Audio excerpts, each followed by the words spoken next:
حضرت حسن بصری اب فرماتے ہیں، اب خود بیان کر رہے ہیں اپنی توبہ کا واقعہ، فرماتے ہیں کہ میں امیر کبیر شخص تھا، بڑے ہی امیر، اللہ نے مجھے دولت عطا کر رکھی تھی۔ فرماتے ہیں میں امیر کبیر شخص تھا اور بصرہ کے بازاروں کے اندر دکھی انسانی یعنی دکھی لوگوں کی مدد کے لیے میں نکلتا تھا۔ فرماتے ہیں ایک دن میں مدد کے لیے نکلا تو راستے میں نے ایک خوبصورت عورت کو دیکھا، ایک حسین عورت کی طرف میری نظر پڑی اور آپ فرماتے ہیں کہ اس کا حسن ایسا تھا کہ جیسے چاند کا ٹکڑا ہو۔ میں مسلسل اس کی طرف دیکھنا شروع کر دیا۔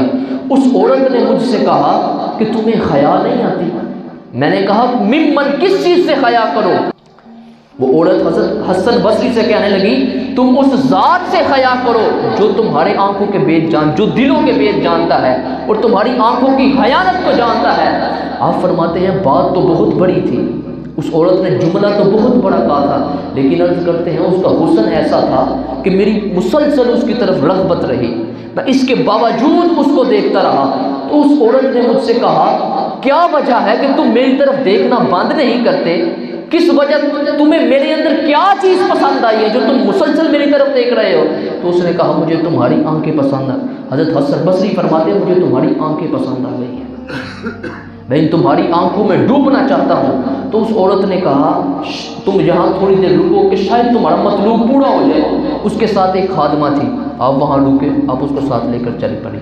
تھوڑی دیر کے بعد ان کی خادمہ نے تشت کے اوپر کپڑا ڈالا ہوا ہے اور دونوں آنکھیں حضرت حسن بصری کی آگے کی۔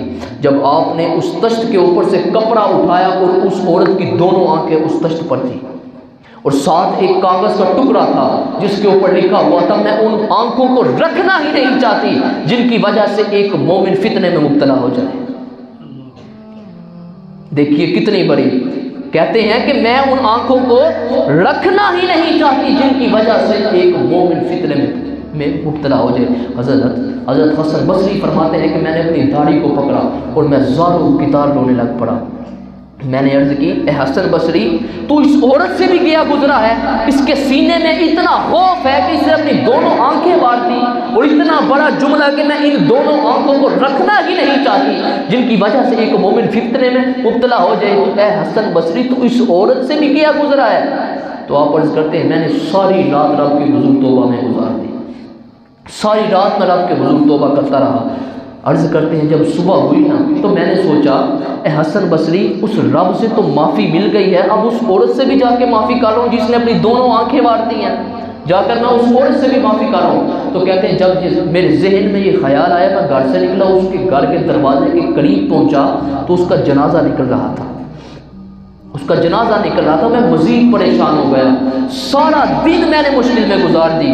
رات کو میں سویا نہ تو وہ عورت میرے خواب میں آئی، میں نے اس سے کہا کہ مجھے کچھ وصیت کر دو، تو اس نے مجھے وصیت کی جب تنہائی میں ہوا کرو تو اللہ کو یاد کیا کرو، جب تم صبح کرو یا شام کرو اس حال میں کہ تم اللہ کے حضور استغفار کیا کرو۔ تو حضرت حسن بصری فرماتے ہیں کہ اس عورت کا یہ عمل مجھے توبہ کے راستے پہ ڈال گیا۔ تو احباب ذی وقار انسان جب عبرت حاصل کرنے پر آتا ہے نا تو ایسے اسباب اس کے لیے مہیا ہو جاتے ہیں۔